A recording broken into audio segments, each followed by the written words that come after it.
इस कार्यक्रम के प्रायोजक हैं रोजगार डेवलपर्स। नमस्कार, पर्स 24 न्यूज देख रहे हैं आप। मेरे यानी अक्षत रावत के साथ और वक्त हो चला है उत्तराखंड उत्तर प्रदेश की खबरों का, लेकिन उससे पहले नजर डालेंगे हेडलाइंस पर। नैनीताल में कैबिनेट मंत्री रेखा आर्य ने सुनी जन समस्याएं। कई समस्याओं का रेखा आर्य ने किया समाधान। कहा प्रदेश सरकार का लक्ष्य अंतिम व्यक्ति तक विकास पहुंचाना। मसूरी में अंकिता भंडारी हत्याकांड को लेकर फिर से सियासत तेज। कांग्रेस कार्यकर्ताओं और छात्र नेताओं ने सरकार के खिलाफ किया प्रदर्शन। अंकिता को जल्द न्याय दिलाने और सीबीआई जांच की उठाई मांग। हरिद्वार में सवालों के घेरे में आई आंचल डेयरी। दूध के नाम पर बिक रहा नशीला पदार्थ। युवाओं के भविष्य और स्वास्थ्य के साथ किया जा रहा है खिलवाड़। हापुड़ में ऑपरेशन स्माइल अभियान के तहत पुलिस को मिली सफलता। 3 वर्षीय बच्चे के अपहरण मामले में 2 आरोपी को किया गिरफ्तार। पुलिस ने सकुशल बच्चों को किया परिजनों के हवाले। तुम दोनों की मेहनत बहुत रंग लाई है बेटा, घर बहुत सुंदर बना है। ये मेरे पापा का घर। पता है, देख तेरे पापा की नेम प्लेट अपने हाथों से लगाऊंगा। नेम प्लेट तो लग चुकी पापा।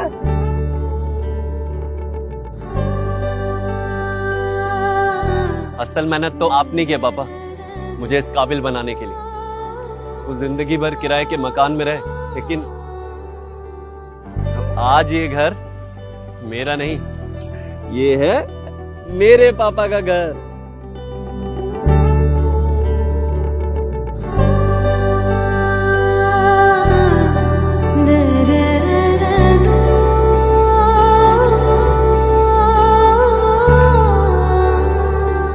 उड़ान सपनों की, आंगन खुशियों का और साथ सकर्णी का।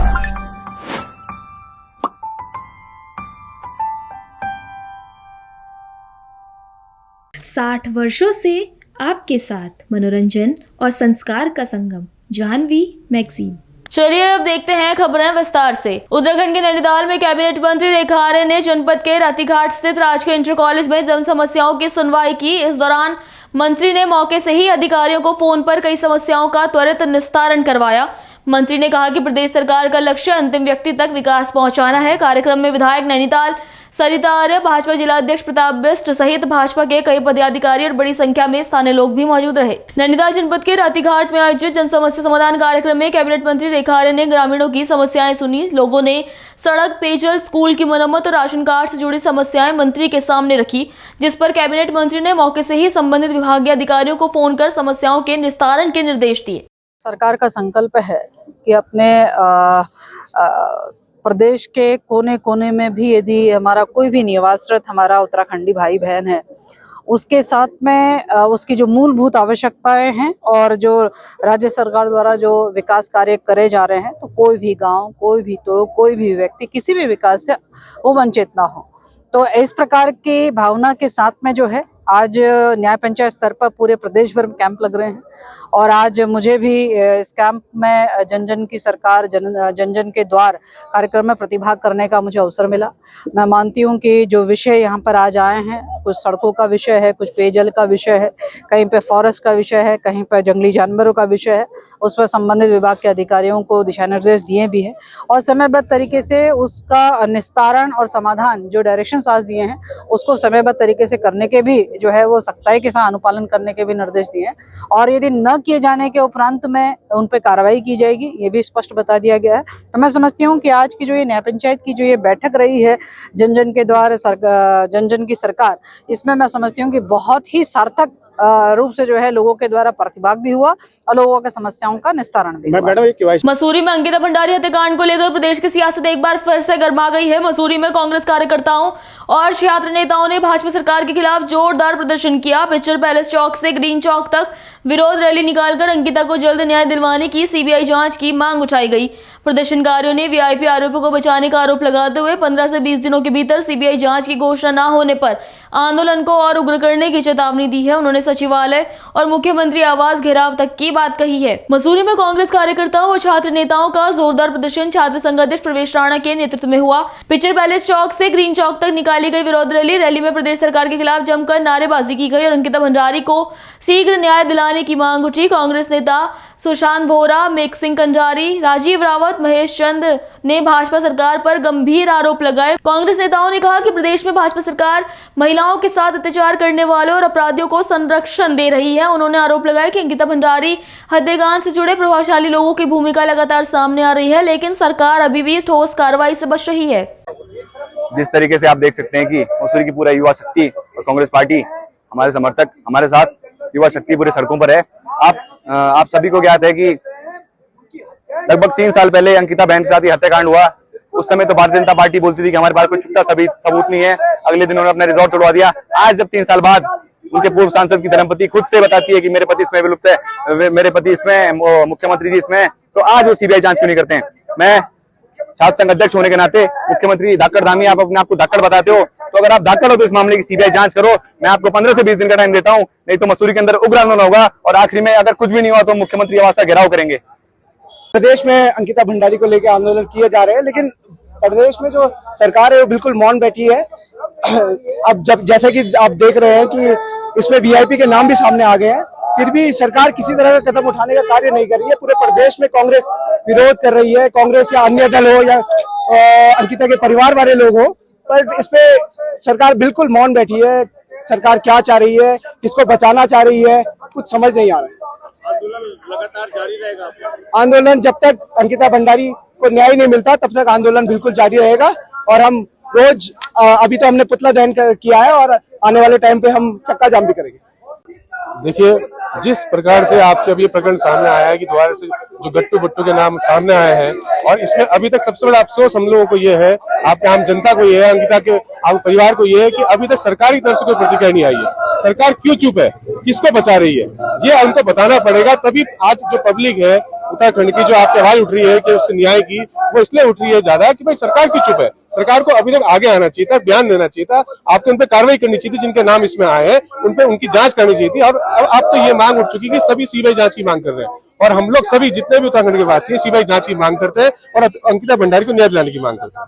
कई बीजेपी नेता अपना बयान दे रहे हैं इस मामले में, उसको लेकर क्या कहना चाहिए?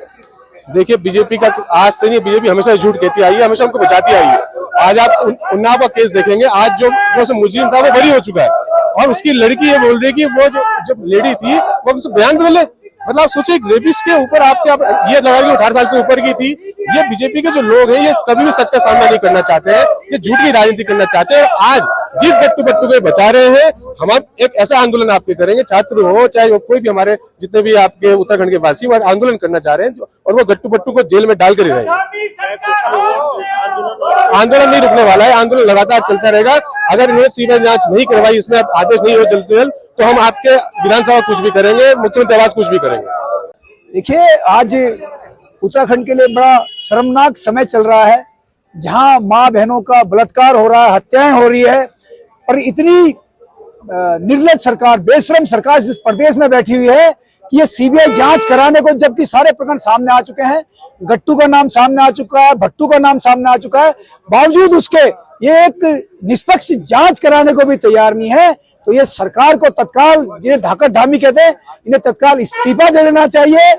आप देखिए कि जहां पे ये रिजॉर्ट बना हुआ है, अंतरा रिजॉर्ट, और राजाजी नेशनल पार्क के अंदर बना हुआ है, तो कैसे इनको परमिशन दी गई, इसकी भी जांच होनी चाहिए। क्यों उसको तोड़ा गया, इसकी भी जांच होनी चाहिए। जब तय हो चुका है, सब सारे बयान आ चुके हैं, उसके बावजूद ये मुकदमा जो दुष्यंत गौतम, उसके खिलाफ मुकदमा दर्ज क्यों नहीं कर रहे और सीबीआई जांच क्यों नहीं कर रहे? कहीं ना कहीं ये पूरी की पूरी सरकार इस पूरे प्रकरण में लिप्त है। इनको न तो उत्तराखंड की चिंता है, न उत्तराखंड के माँ बहनों की इज्जत आबरू का सम्मान है। ये मात्र दलाली करने में लगे हुए हैं और पूरे उत्तराखंड को बेच रहे हैं। यहाँ के जल जंगल जमीन तो बेच ही रहे हैं, ये माँ बहनों की इज्जत के साथ भी खिलवाड़ कर रहे हैं, उनकी इज्जत आबरू भी बेच रहे हैं और उनकी हत्याएं करा रहे हैं। अंकिता भंडारी हत्याकांड को लेकर उत्तराखंड में एक बार फिर से सियासत तेज हो गई है। मामले से जुड़े एक ऑडियो क्लिप के सामने आने के बाद विपक्ष और सामाजिक संगठनों ने सरकार पर गंभीर आरोप लगाए हैं। महिला एकता मंच ने कथित वीआईपी और भाजपा नेता की संलिप्तता की निष्पक्ष जांच, सीबीआई जांच और सबूत मिटाने के आरोपों को लेकर जोरदार प्रदर्शन किया। प्रदर्शनकारियों का कहना है कि अगर इस मामले में निष्पक्ष जांच नहीं हुई तो ये न्याय व्यवस्था पर बड़ा सवाल होगा। दरअसल नैनीताल रामनगर के लखनपुर चुंगी पर महिला एकता मंच का जोरदार प्रदर्शन हुआ। हाथों में तख्तियां, सरकार सरकार के खिलाफ नारेबाजी। प्रदर्शनकारियों ने अंकिता हत्याकांड से जुड़े उर्मिला सनवार के ऑडियो क्लिप की निष्पक्ष जांच की मांग उठाई। महिला एकता मंच का आरोप है कि मामले में कथित वीआईपी भाजपा नेता दुष्यंत गौतम उर्फ गट्टू को बचाने की कोशिश की जा रही है। उन्होंने बुलडोजर कार्रवाई पर भी सवाल उठाते हुए कहा कि इसका इस्तेमाल न्याय के लिए नहीं बल्कि सबूत मिटाने के लिए किया गया था। महिला एकता मंच के द्वारा जो प्रदर्शन किया गया है, जो 2022 में अंकिता भंडारी, जो पहाड़ की रहने वाली अंकिता भंडारी थी, वो ऋषिकेश में एक रिसोर्ट में काम करती थी, लेकिन उसको निर्ममता से उसकी हत्या कर दी गई। एक विशेष वीआईपी की सेवा के लिए उसको कहा गया, लेकिन उसने इनकार कर दिया। तो आज तक 2022 से हम उस केस को लड़ रहे हैं, उसके न्याय के लिए हम मांग कर रहे हैं। तो सरकार उस पर आंख बंद करे हुए है। लेकिन अभी कुछ टाइम पहले भाजपा के ही कार्यकर्ताओं के द्वारा उस वीआईपी का नाम सामने आया, जिस वीआईपी के लिए वो सर्विस की बात कर रहे थे। तो आज पूरा उत्तराखंड में उबाल है कि वो वीआईपी आखिर कौन है, क्यों नहीं उसकी सीबीआई जांच की जा रही है। तो आज जो महिला एकता मंच के द्वारा यहाँ पर धरना प्रदर्शन और एक जुलूस का कार्यक्रम किया गया है, तो हम लोगों की मांगे हैं कि जब तक वो वीआईपी का खुलासा न हो तो तब तक हम इस धरने को, इस कार्यक्रम को जारी रखेंगे और अपनी आवाज को उठाएंगे। और जो सीबीआई जांच की मांग है, जब तक उस गट्टू नाम का, जो व्यक्ति का नाम गट्टू का बताया जा रहा है, उसकी जो सीबीआई जांच है वो नहीं होगी, तब तक हमारा जो ये महिला एकता मंच के द्वारा कार्यक्रम है वो जारी रहेगा। क्योंकि जो उत्तराखंड सरकार है, जो हमारी भारत सरकार है, हमारे प्रधानमंत्री है, मुख्यमंत्री है, वो कहते हैं कि बेटी बचाओ बेटी पढ़ाओ, लेकिन उन्होंने आज पूरे उत्तराखंड की बेटी बहुओं की ऐसी दुर्दशा कर दी है कि हम चाहते हैं कि ऐसे जो सत्ता पर बैठे हुए लोग हैं और अपनी सत्ता से इस्तीफा दे। अगर मुख्यमंत्री सीबीआई जांच नहीं कर सकते, उनके हाथ में ये सब नहीं है, तो महिला एकता मंच के द्वारा हम यहाँ पर मांग करते हैं कि वो अपने पद से इस्तीफा दे दे। अंकिता भंडारी को लेकर के ये प्रदर्शन है। अभी कुछ दिनों एक सोशल मीडिया पे उर्मिला सनवार का एक वीडियो और ऑडियो वायरल हुआ है। उन्होंने उसमें अपराधी का नाम पुकारा है, गट्टू दुष्यंत गौतम करके। तो हमारा पुष्कर धामी से ये कहना है, जो गट्टू दुष्यंत कुमार नाम लिया गया है, तो उसको आप क्या कहते हैं गिरफ्तार करिए और उसको जल्दी से जल्दी सजा दिलवाइए। और महिला एकता मंच यहाँ से ये कहना चाहता है कि अगर उसको सजा नहीं हुई, हम लोग आक्रोशित होकर भी सड़कों पे रहेंगे और अपना आंदोलन करेंगे और जुलूस निकाल के पूरा आक्रोश व्यक्त करेंगे। नैनीताल जिले के रामनगर में पीएनजी महाविद्यालय में अनुसूचित जाति एवं जनजाति वर्ग के विद्यार्थियों के लिए सिविल सर्विसेज की निःशुल्क कोचिंग का शुभारंभ किया गया है। ये प्रशिक्षण केंद्र समाज कल्याण विभाग उत्तराखंड द्वारा वित्त पोषित है और राज्य के लिए एक महत्वपूर्ण पहल मानी जा रही है। इस अवसर पर विभागीय अधिकारियों और शिक्षाविदों ने विद्यार्थियों को प्रशासनिक सेवाओं के लिए प्रेरित किया। कार्यक्रम में शिक्षकगण और बड़ी संख्या में विद्यार्थी भी उपस्थित रहे। रामनगर स्थित पीएनजी महाविद्यालय में निःशुल्क सिविल सर्विसेज कोचिंग केंद्र का शुभारंभ हुआ। कार्यक्रम में मुख्य अतिथि समाज कल्याण विभाग के निदेशक डॉक्टर संदीप तिवारी रहे। महाविद्यालय के प्राचार्य प्रोफेसर MC पांडे ने इस पहल को रामनगर क्षेत्र के लिए ऐतिहासिक उपलब्धि बताया। उन्होंने कहा कि अब क्षेत्र के प्रतिभाशाली विद्यार्थी अपने नगर में रहकर ही सिविल सर्विसेज की तैयारी कर सकेंगे। वहीं मुख्य अतिथि डॉक्टर संदीप तिवारी ने कहा कि प्रशासनिक सेवा देश सेवा का सशक्त माध्यम है, जिसके जरिए समाज और राष्ट्र के लिए प्रभावी कार्य किया जा सकता है। गौरतलब है कि समाज कल्याण विभाग की इस योजना के तहत उत्तराखंड का ये एकमात्र राजकीय महाविद्यालय है। देखिए, ये माननीय मुख्यमंत्री जी के निर्देशों में इस बार विभाग ने पहल की है कि रामनगर पीएनजी कॉलेज और HNB गढ़वाल यूनिवर्सिटी में कोर्स शुरू किए जाएं, क्योंकि यहाँ की फैकल्टी काफ़ी प्रशिक्षित है और ये कोर्स कराने में सक्षम है। तो इसलिए इन दो संस्थाओं का चयन किया गया है पहले चरण में, और 50 बच्चों का बैच इसमें लिया जाएगा। रामनगर में 71 आवेदन प्राप्त हुए थे, तो यहाँ के प्रिंसिपल साहब ने निर्णय लिया है कि हम सभी 71 स्टूडेंट्स को इसमें इंडक्ट करेंगे और ये 1 तारीख से क्लासेस स्टार्ट होंगी और संभवतः अगले हफ्ते HNB गढ़वाल यूनिवर्सिटी कैंपस में भी ये क्लासेस स्टार्ट हो जाएंगी।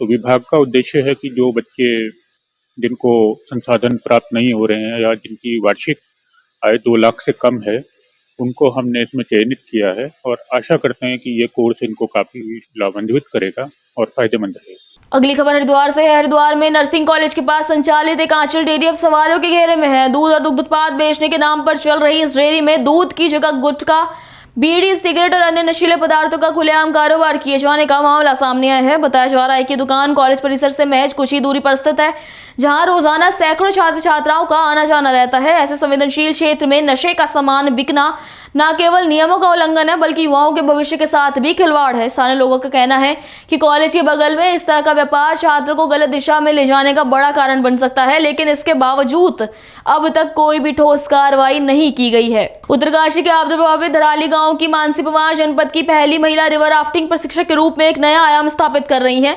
वो पर्यटन विभाग से विभिन्न संस्थाओं की ओर से जनपद में आयोजित रिवर राफ्टिंग और नौकायान आदि प्रशिक्षण कार्यक्रमों में सेवाएं दे रही हैं। मानसी का कहना है कि उन्हें पुरुषों के बीच कार्य करने में कोई हिचक नहीं है। पर्वतारोहण के क्षेत्र में जिले में कई महिलाओं ने अंतर्राष्ट्रीय स्तर पर ख्याति प्राप्त की है। भविष्य में वो भी रिवर राफ्टिंग में राष्ट्रीय अंतर्राष्ट्रीय स्तर पर प्रतिभा कर जनपद का नाम रोशन करना चाहती हैं। सुनिए क्या कुछ कहना है मानसी पवार का। यहाँ पे जो सीमांत गांव जो हमारा टकनूर जो एरिया है, 8 गांव जो आता है, मेरी स्पेशली उन गर्ल्स से निवेदन है कि जो एडवेंचर फील्ड में आना चाहती है, वाटर स्पोर्ट्स में आना चाहती है, वो कृपया करके यहाँ टूरिज्म जो ऑफिस है वहाँ पे आवेदन करें। फ्री कोर्स है, इसमें ऐसा कुछ नहीं है कि आपका कुछ लगेगा। उसमें आगे इसमें मतलब आगे इसी चीज़ से आप आगे बढ़ सकते हो। और यहाँ पे राफ्टिंग करके आप, जैसे मैं हूँ यहाँ पे, मैं कुछ बड़ा करके यहाँ पे नहीं हूँ, मैं यही कोर्स करके आज यहाँ पे खड़ी हूँ आप लोगों के सामने। तो मेरा सभी लड़कियों के लिए निवेदन है कि अगर जिसको करना है वो कृपया करके टूरिज्म में जाके यहाँ पे वो कर सकते हो, आप सीख सकते हैं। रुक करेंगे अगली खबर का। अगली खबर रामनगर से है, जहां एसएसआई मोहम्मद यूनुस का तबादला हो गया है, जिसको देखते हुए गरिमामय और भावनात्मक विदाई समारोह का आयोजन किया गया, जिस समारोह में मोहम्मद यूनुस को भावभीनी विदाई दी गई। लोगों ने उनके कार्यकाल की सराहना की और उन्हें बुके भेजकर सम्मानित किया। मोहम्मद यूनुस ने कहा कि रामनगर में उन्हें जो स्नेह और सहयोग मिला उसे वो कभी नहीं भूल पाएंगे। उन्होंने जनता के साथ मिलकर काम करने की बात कही और अपने अनुभवों को भी साझा किया। नए साल के आगमन से पहले पहाड़ों की रानी मसूरी पूरी तरह जश्न के रंग में रंग चुकी है। देश विदेश से आने वाले सैलानियों के स्वागत के लिए शहर के बड़े सितारा होटलों से लेकर छोटे होटल, गेस्ट हाउस और होमस्टे तक ने खास तैयारियां पूरी कर ली है। आकर्षक न्यू ईयर पैकेज, सांस्कृतिक कार्यक्रम और पारंपरिक पहाड़ी व्यंजनों के साथ इस बार मसूरी का जश्न खास बनने जा रहा है। मसूरी होटल और होटल एसोसिएशन के अध्यक्ष संजय अग्रवाल ने बताया कि नए साल को लेकर मसूरी में अभी तक करीब 70% बुकिंग हो चुकी है। उन्होंने कहा कि इस बार होटल संचालकों ने पर्यटकों को सिर्फ ठहरने की सुविधा नहीं बल्कि उत्तराखंड की लोक संस्कृति और पारंपरिक पहाड़ी खान पान से भी जोड़ने की विशेष योजना बनाई है। तो वहीं Mussoorie traders and welfare association के महामंत्री जगजीत कुकरेजा ने बताया कि नए साल के स्वागत को लेकर मसूरी को दुल्हन की तरह सजाया गया है। बाजारों में रौनक लौट आई है और दुकानदारों ने भी अपनी दुकानों को खास रोशनी और सजावट से सजा दिया है। वहीं एसडीएम मसूरी राहुल आनंद ने बताया कि सुरक्षा व्यवस्था को लेकर मसूरी पुलिस भी पूरी तरह मुस्तैद है। जिसके बाद पालिका अध्यक्ष मीरा सकलानी ने कहा कि उम्मीद है कि नववर्ष का ये जश्न पर्यटकों के लिए यादों से भरा और मसूरी के लिए पर्यटन के लिहाज से बेहद ही सफल साबित होगा। होटलिया सब तैयार हैं पर्यटक का स्वागत करने के लिए। हम चाहते हैं पर्यटक बड़ी मात्रा में आए, मसूरी की वादियों को एंजॉय करें। चटक धूप चल रही है, बहुत खूबसूरत नज़ारे हैं, मॉर्निंग सनराइज़, शाम की सनसेट और विंटर लाइन जो दिखती है यहाँ से, बहुत ही सुंदर नज़ारा आजकल बना हुआ है। जो 2 दिन अभी गए हैं, 26-27 फ्राइडे सैटरडे, बहुत बड़ी मात्रा में पर्यटक शहर में आए। लगभग ऑक्यूपेंसी 80% थी। उस 80% की ऑक्यूपेंसी में काफ़ी अच्छे से ट्रैफिक को मैनेज किया गया प्रशासन द्वारा। बड़ी मात्रा में पुलिस पर्सनल्स पोस्ट किए गए हैं एसएसपी महोदय द्वारा मसूरी में। कहीं कहीं थोड़ी समस्या रही तो that is slow movement of traffic, but हम कहें ट्रैफिक जैम लग रहा है, नहीं। पहले ब्रिज पे थोड़ी समस्या कल रही है, आज भी थोड़ी समस्या चल रही है, तो वहाँ पर भी मॉनिटरिंग बराबर है। कुछ लोग गाड़ी को ओवरटेक करके जब लेके जाते हैं, सभी लोग एक कतार में खड़े हैं, ओवरटेक करने से समस्या उत्पन्न होती है, अन्यथा कोई समस्या नहीं है। जो 5 स्टार प्रॉपर्टीज़ हैं शहर की, या कहिए 4 स्टार प्रॉपर्टीज़ हैं, उन्होंने बड़े अच्छे पैकेज निकाले हुए हैं, 2 नाइट 3 डेज़ की, 3 नाइट 4 डेज़ के, और उनकी लगभग ऑक्यूपेंसी 80% हो चुकी है जी। परंतु जो जनरल होटल्स हैं वहाँ बुकिंग्स अभी कम है। 31 की मात्र 50% बुकिंग अभी बनी है, क्योंकि कल परसों 2 दिन बीच में है, मंडे ट्यूसडे और आज संडे है। तो हमें उम्मीद है कि इन 3 दिनों में बुकिंग थोड़ी पिकअप करेंगी। और 31 में अमूमन देखा गया है कि काफ़ी पर्यटक वॉक इन के रूप में आते हैं, बगैर बुकिंग करके आते हैं। तो हमें उम्मीद है कि 31 को लगभग 70% बुकिंग्स इस साल हमको देखने को मिलेगी। हाँ जी, हाँ, बिल्कुल पूर्ण रूप से तैयार हैं, किसी रूप से कोई दिक्कत नहीं है। हम पर्यटक से अपील करते हैं कि आप आएँ मसूरी, जिन्होंने बुकिंग्स नहीं बनाई है। बहुत दिल्ली में पोल्यूशन लेवल हाई है। मसूरी बिल्कुल क्रिस्टल क्लियर है, ब्लू स्काई आपको देखने को मिल रहा है, लश ग्रीन फॉरेस्ट हैं, बहुत सुंदर वादियाँ इस टाइम हैं। हम चाहेंगे आप हमारे शहर में आएँ, यहाँ की स्वच्छता को बनाए रखें, यहाँ की सुंदरता को बनाए रखें और यहाँ पर जो लुफ्त है यहाँ का जो विंटरलैंड कार्निवल चल रहा है जो कल समाप्त होने वाला है उसको एंजॉय करें। और जो आज देखिए, सर्वप्रथम आपके माध्यम से समस्त मसूरी वासियों को, उत्तराखंड वासियों को मैं नव वर्ष की हार्दिक शुभकामनाएं देना चाहूँगा। साथ ही साथ जो ऐसा आपने कहा कि मसूरी के लगभग सभी व्यापारी, सभी दुकानदार, सभी होटेलियर, अन्य जितने भी लोग जो पर्यटन पर निर्भर हैं, सभी लोग मसूरी में बिल्कुल पूर्ण रूप से तैयार हैं। उनके अंदर अति उत्साह है। मसूरी को दुल्हन की तरह सजा दिया गया है और पूरे मसूरी के व्यापारी अपने अपने प्रतिष्ठानों को सजा चुके हैं और सभी के अंदर अत्यधिक उत्साह है पर्यटकों का स्वागत करने के लिए। थोड़ा सा ये देखना होगा कि जैसे देखिए कि क्योंकि हम टूरिस्टों का वेलकम भी करेंगे, लेकिन साथ साथ एक थोड़ा चुनौतीपूर्ण चीज़ें भी रहेंगी जिसका हमें समय पे देखना पड़ेगा, जिसके लिए प्रशासन को हमारे द्वारा बता दिया गया है। जैसे मुख्यतः ट्रैफिक जैम की एक स्थिति बनी रहती है, क्योंकि अत्यधिक जब टूरिस्ट आता है तो कहीं ना कहीं देखिए जाम भी हो जाता है, जिसके लिए ट्रेडर्स की तरफ से प्रशासन के साथ लगातार वार्ता करी जा रही है ताकि हमारा आने वाला पर्यटक भी यहाँ परेशान ना हो और यहाँ से एक अच्छी यादें लेके जाए, मेमोरीज लेके जाए और अपना नव वर्ष अच्छे से शुरू करे। साथ ही साथ दुकानदार भी उनका स्वागत करने के लिए बिल्कुल तत्पर है। हमारे लिए रही है और परसों भी काफ़ी ज़्यादा ट्रैफिक थी, बट हमने उस हिसाब से प्लान किया। कुछ हमारी रही थी शॉर्टकमिंग्स, बट उसको ओवरकम कर लिया गया। तो पिछले 2 दिनों से ट्रैफिक स्मूथ चल रहा है। हम कोशिश करेंगे कि इसको बरकरार रखें और 31 तक बिल्कुल हमारी ट्रैफिक फ्लोलेस चलती रहेगी। बिल्कुल, हमने उस हिसाब से यहाँ पे ट्रैफिक पुलिस के लिए, एक्स्ट्रा PAC के लिए एवं डॉक्टर्स को सूचित कर दिया गया है कि सभी लोग अलर्ट मोड पे रहेंगे। सारे विभाग जितने भी लाइन डिपार्टमेंट्स हैं उनको भी कहा गया है कि एक्टिव मोड पे रहेंगे, अलर्ट मोड पे रहेंगे कि किसी भी प्रकार की कहीं कोई समस्या उत्पन्न होती है तो जल्द से जल्द उसका निवारण किया जा सके ताकि पर्यटकों को एक बहुत ही सुखद आनंद प्राप्त हो मसूरी से। Thank you. नए साल का आगाज़ है, 2026 का आगाज़ है और मैं लोकल के साथ साथ पर्यटकों से भी यही कहना चाहूँगी कि मसूरी पूरी तरीके से नए साल के स्वागत करने के लिए तैयार है। हाँ, थोड़ा ट्रैफिक का यहाँ पे इशू रहता है, लेकिन मेरी पुलिस प्रशासन से भी बात हुई है। जिस तरीके से कार्निवल में ट्रैफिक के इशू को मेंटेन किया जा रहा है, उसी तरीके से न्यू ईयर में भी ट्रैफिक वाला इशू मेंटेन किया जाएगा। पुलिस प्रशासन से मेरी इस बारे में डिटेल से बात हो गई है। पालिका प्रशासन भी पूरी तरीके से न्यू ईयर के सेलिब्रेशन के लिए तैयार है और मैं कहना चाहूँगी टूरिस्ट से कि आप आइए, आपको किसी भी तरीके की असुविधा का सामना यहाँ पे नहीं करना।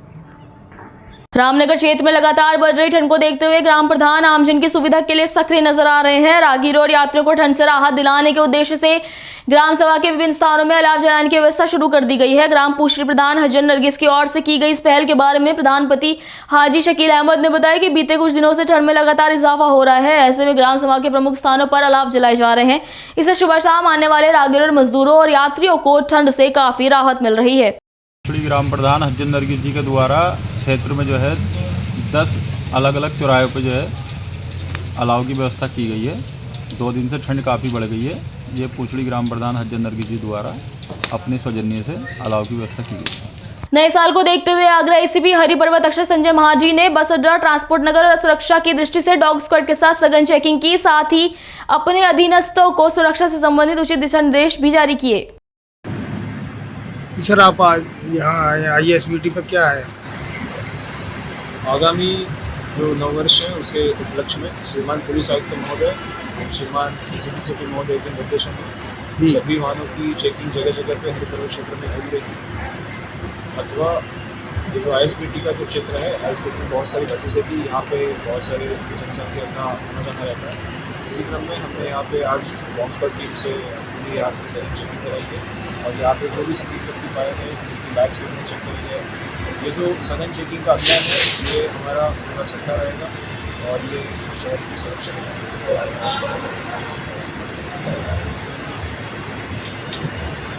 हापुड़ में ऑपरेशन स्माइल अभियान के अंतर्गत थाना हापुड़ नगर पुलिस ने 3 वर्षीय बच्चे के अपहरण की घटना का सफल अनावरण करते हुए अपहृत मासूम बच्चे को सकुशल बरामद कर एक महिला सहित 2 अपहरणकर्ताओं को गिरफ्तार किया है। पुलिस ने आरोपी के पास से घटना में प्रयुक्त एक बाइक बरामद की है, तो वहीं सकुशल बच्चा मिलने के बाद माता पिता ने पुलिस की सराहना की। देखिए, ये 26 तारीख की घटना है। शाम के समय 2 लोगों के द्वारा कुछ बच्चे वो खेल रहे थे सड़क के ऊपर, 2 बच्चों को लेकर के गए और बाद में एक बच्चे को वापस छोड़ गए और एक छोटा बच्चा जो 3 साल का था उसको अब उसका अपहरण इन लोगों ने कर लिया। पुलिस के लिए बड़ा चैलेंजिंग केस था। तुरंत ही पुलिस ने इसमें FIR हापुड़ पुलिस ने लिखी है और जो टीमें बनाई गई उनके सामने चैलेंज ये था कि CCTV वगैरह के माध्यम से इसको सॉल्व करने का प्रयास किया कि मगर कोहरा इतना ज़्यादा था और उस मूवमेंट की जो है डिटेल इनको एकत्रित करने में लगभग 2 दिन का समय लगा है और उसके बाद सकुशल इन्होंने इस बच्चे को न सिर्फ बरामद किया बल्कि घटना में जो संलिप्त रहे दोनों व्यक्तियों को गिरफ्तार किया है और घटना में प्रयुक्त की गई मोटरसाइकिल को भी बरामद किया है। इस प्रकार से इस ब्लाइंड केस का हापुड़ पुलिस की दूरदर्शिता और इनकी मेहनत की वजह से बहुत जल्द ही अनावरण हुआ। बच्चे का अपहरण करके सर क्या करते हैं? देखिए, अभी तक जो बात इनसे पूछताछ में आई है उससे ये प्रतीत हो रहा है कि संभवतः बच्चे को बेचने का काम करते और लेकिन पुलिस की तत्परता के कारण इनके अपने मंसूबों में सफल नहीं हो पाए और हमारे द्वारा बरामद नहीं कर। पहले भी कुछ ऐसा किडनैपिंग का इनका इतिहास रहा है? नहीं, अभी तक की जो हमने जानकारी करी है इसको दिखवाया था। अभी तक की जानकारी के अनुसार इस प्रकार का इतिहास नहीं मिला है, मगर इसके बारे में और आसपास के जनपदों में जानकारी की जा रही है। इससे इनकार नहीं किया जा सकता कि इस प्रकार का कोई इनका पूर्व इतिहास भी रहा। किसी गैंग से जुड़े हुए हैं? जी नहीं, इस प्रकार की कोई बात नहीं। अभी के लिए इतना ही। खबरों के लिए बने रहिए पॉल्स 24 न्यूज के साथ। नमस्कार। तुम दोनों की मेहनत बहुत रंग लाई है बेटा, घर बहुत सुंदर बना है। ये मेरे पापा का घर। पता है, देख तेरे पापा की नेम प्लेट अपने हाथों से लगाऊंगा। नेम प्लेट तो लग चुकी पापा।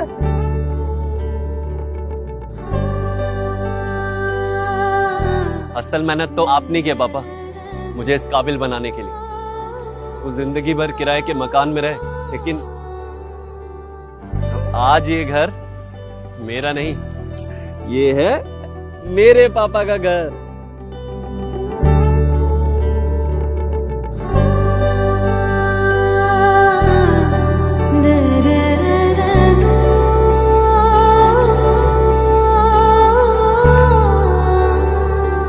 उड़ान सपनों की, आंगन खुशियों का और साथ सकर्णी का।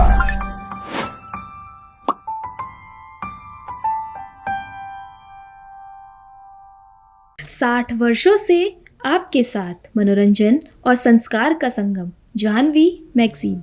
इस कार्यक्रम के प्रायोजक थे रोजगार डेवलपर्स।